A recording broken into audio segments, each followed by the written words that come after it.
guys, I would be very straightforward in this video. Recent बहुत सारे happening of events हुआ है, negative marking, फिर काफ़ी जगह पे unfair checking. I personally went through many RTI copies. So guys, ये वाला वीडियो ना थोड़ा सा aggression साइड में रख के सुनना, कोई बायस्ड ओपिनियन नहीं रहेगा यहाँ पे कि I am not going to take any sides here, ICI की गलती, आपकी गलती.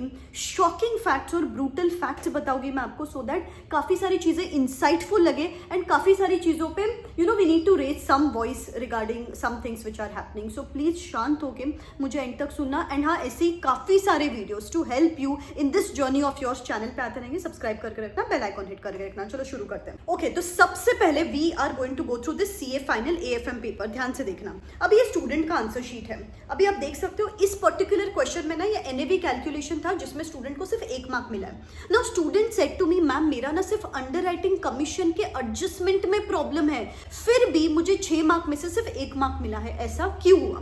Guys, when I actually did the analysis of it, I understood something actually crazy. आजकल ना आईसीआई एक्चुअल में बहुत ज्यादा डिफिकल्ट पेपर चेक कर रहा है, but we need to accept this. Certain चीजें एक्सेप्ट करनी पड़ेगी एंड उस हिसाब से आपको अगले अटेम्प्ट में कैरी फॉरवर्ड करना पड़ेगा आपका अप्रोच. अभी देखो ये आंसर शीट है.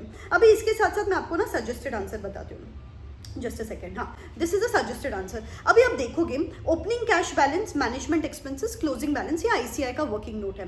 अभी अगर ओपनिंग कैश बैलेंस के कैलकुलेशन में प्रॉब्लम है तो ऑटोमेटिकली क्लोजिंग कैश बैलेंस के कैलकुलेशन में प्रॉब्लम है, ऑटोमेटिकली एनएवी कैलकुलेशन में प्रॉब्लम है. अभी स्टूडेंट क्या बोल रही है मुझे कि सिर्फ अंडरराइटिंग कमीशन, सिर्फ एक एडजस्टमेंट मैंने सॉल्व नहीं किया, इसके वजह से क्या मेरे पूरे मार्क्स कट हो जाएंगे क्या? मैम 100%, बिकॉज उस एक एडजस्टमेंट के वजह से आपके ओपनिंग कैश बैलेंस के फिगर में प्रॉब्लम है, इसीलिए पूरा आंसर गलत होता है. So that is how particular you need to be regarding the upcoming examinations. Papers difficult आ रहे हैं, चेकिंग भी इस लेवल की हो रही है. आईसीआई के ना कुछ स्पेसिफिक एडजस्टमेंट्स है कि ये एडजस्टमेंट्स के लिए ज्यादा से ज्यादा मार्क्स है.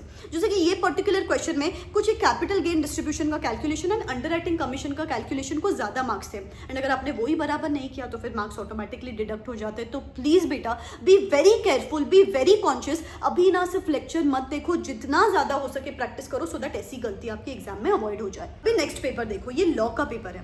अब ये सीए इंटर का लॉ का पेपर है. आप खुद देखना, आपको ये हैंडराइटिंग देख के कुछ समझ में तो आ रहा है क्या कि बच्चे ने क्या लिखा है. तो भी वो आईसीआई के एग्जामिनर ने टिक टिक टिक किया है, बट इसमें उस स्टूडेंट को कम मार्क्स मिले हैं.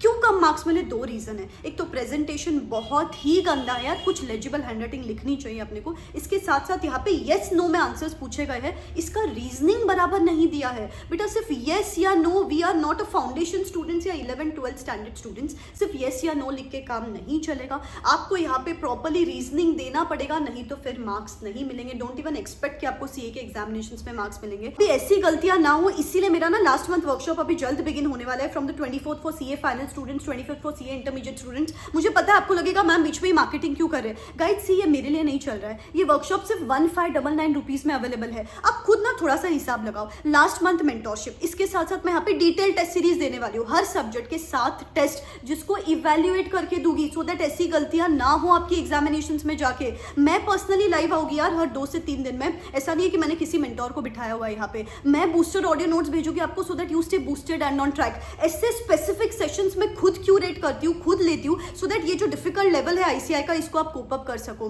गाइस, ये ना बहुत ही लिमिटेड इंटेक लेने वाली मैं यहाँ पे, सिर्फ 1599 रुपीज में. Even you know this is like nothing for me and this is nothing for you as well if you want to clear the examinations in the upcoming attempt. Description box में link दे रही हूँ, you can go and check it out. आपको जो lonely feel होता है, insecure feel होता है, ये बिल्कुल भी नहीं लगता यहाँ पे, बिकॉज व्हेन यू सी इतने सारे लोग हैं आसपास, they are ready to work upon their mistakes, they are ready to actually give in their 100% in the last 30 days. आप खुद उनको देख के पढ़ाई करने लग जाते हो, बिकॉज जो माहौल सेटअप होता है वो बहुत अमेजिंग होता है. सो डिस्क्रिप्शन बॉक्स में लिंक दे रही हूँ, you can go and check it out. ये जो नेक्स्ट पेपर है वो सीए फाइनल एफआर का पेपर है. शायद ये क्वेश्चन नंबर 1 है.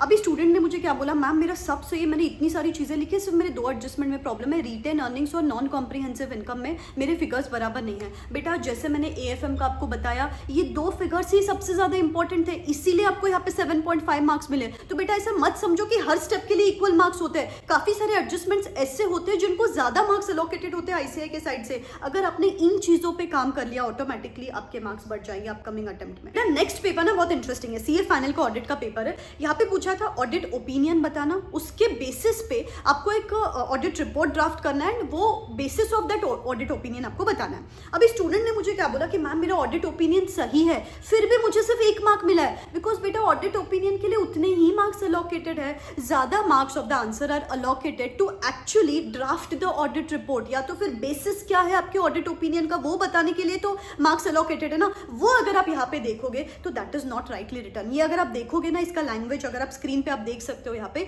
This is just layman language, बहुत ही जेनेरिक सेंस में लिखा गया है, कुछ प्रिसाइज नहीं लिखा गया यहाँ पे, इसीलिए यहाँ पे मार्क्स कट हुए हैं। तो काफी बार अपने को लगता है यार कि मैम मेरा ऑडिट ओपिनियन सही है, बट यार उसके लिए जितने मार्क्स अलोकेटेड थे उतने मार्क्स तो दे दिए आईसीएआई ने। एक और ऐसा एक पेपर मैंने देखा था, आई थिंक एसएम का पेपर था, यस आई थिंक अभी वो मेरे पास नहीं है यहाँ पे। एसएम के पेपर में सिर्फ हेडलाइंस, वो बोलते हैं ना अपन मेमोरी टेक्निक्स लर्न करके जाते हैं, अंदर का कंटेंट कुछ भी लिखा हुआ है एक्सट्रीमली जेनेरिक, इसीलिए फिर मार्क्स नहीं दिए हुए वहां पे। तो बेटा these were some things where we need to work upon. I understand ये बहुत ज्यादा स्ट्रिक्ट चेकिंग है, लेकिन इसके आगे ऐसी ही चेकिंग होने वाली है, तो we need to level up our preparations accordingly. तो ये तो हो गई बच्चों की बात, but still there are many papers, मैं ये नहीं बोलूंगी कि 50% ऐसे है, लेकिन स्टिल 100 में से 2 पेपर तो ऐसे निकल रहे हैं जहाँ पे कुछ अनफेयर हुआ है बॉस। जैसे कि मैं आपको 1-2 एग्जाम्पल्स देती हूँ, आप स्क्रीन पे आई थिंक देख सकते हो। अभी देखो ये है सीए फाइनल का एएफएम का पेपर। अभी अगर आप ये आंसर देखोगे ना, आप जो यहाँ पे देख पा रहे हो सारे फिगर्स के साथ राइट है। मैं ना इसका सजेस्टेड आंसर भी मेरे पास रहेगा, आई would share that suggested answer with you. अभी ये सजेस्टेड आंसर के हिसाब से सारे आंसर सही है बच्चे के, तो भी बच्चे को 0 मार्क्स दिए, यहाँ पे 1 भी मार्क नहीं दिया है बच्चे को। मुझे आई डोंट नो क्या प्रॉब्लम है, आई डोंट नो अभी यहाँ पे आईसीएआई के प्रेजेंटेशन के हिसाब से, या ये टेबल ड्रॉ करना चाहिए था इसीलिए नहीं हुआ, I don't know anything, but answer सही है यार। अगर प्रेजेंटेशन आपके हिसाब से मैच नहीं हो रहा है, बट यार फाइनल आंसर सही है, मेथड सही है बच्चे का, तो मार्क्स तो यहाँ पे अलोकेट होने ही चाहिए, राइट। बच्चे का पूरा आंसर राइट है, सपोज वो बच्चा नहीं है इस केस में, लेकिन सपोज उस बच्चे का सिर्फ 145 पे आके अटका है, तो बच्चे को अननेसेसरी पूरा अटेम्प्ट वापस देना पड़ेगा जस्ट बिकॉज आईसीएआई के प्रेजेंटेशन के हिसाब से आंसर नहीं लिखा हुआ है वहां पे। एक और चीज मैं आपको बताती हूँ, ये जो बहुत ही नेगेटिव मार्किंग का सीन चल रहा है ना, मैंने भी 1-2 पेपर्स देखे, आप स्क्रीन के ऊपर देख सकते हो। अब देख लो यहाँ पे -0.5, आप देख सकते हो यहाँ पे -0.5 डिडक्शन फॉर एब्सोल्यूट फिगर्स। मुझे तो इसका मतलब ही समझ में नहीं आया। अरे आप मार्क्स कम दो, मार्क्स डिडक्ट करना ये किस हद तक सही है, I am not sure of this. एक और पेपर में मैंने नेगेटिव मार्किंग देखी है, I would show you that as well, you can see it here. आप यहाँ पे देख सकते हो लास्ट में नेगेटिव मार्किंग -1, यहाँ पे भी नेगेटिव मार्किंग हुई है।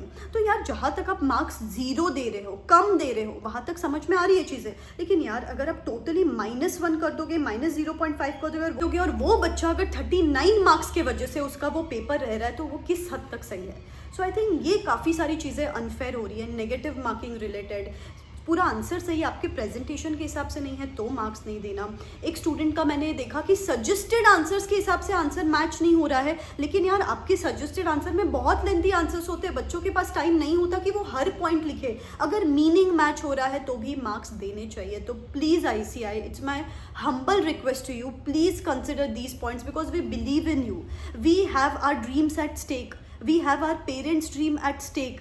We are putting our entire youth at stake just for this degree. So we want some kind of fairness here. I know 90-95% of your checking is in a good direction, but for those 4-5% students, I seriously urge you, please let us make this system completely fair. आप सभी के साथ कुछ और हुआ है ऐसी कोई और आंसर शीट्स है, कोई और आपको लग रहा है कि मैम मेरा पूरा आंसर सही है तो भी मुझे 0 मार्क्स दिए गए हैं, तो कमेंट सेक्शन में ज़रूर बताओ। I would share with you an email ID, वहाँ पे आप आपके आंसर शीट्स भेज सकते हो। टेंशन मत लो, 2-3% केसेस में हो रहा है, ये भी सुधर जाएगा। आप May 26 एग्जामिनेशन के लिए प्रिपेयर करते रहो, ठीक है। All the very best, bye bye, take care.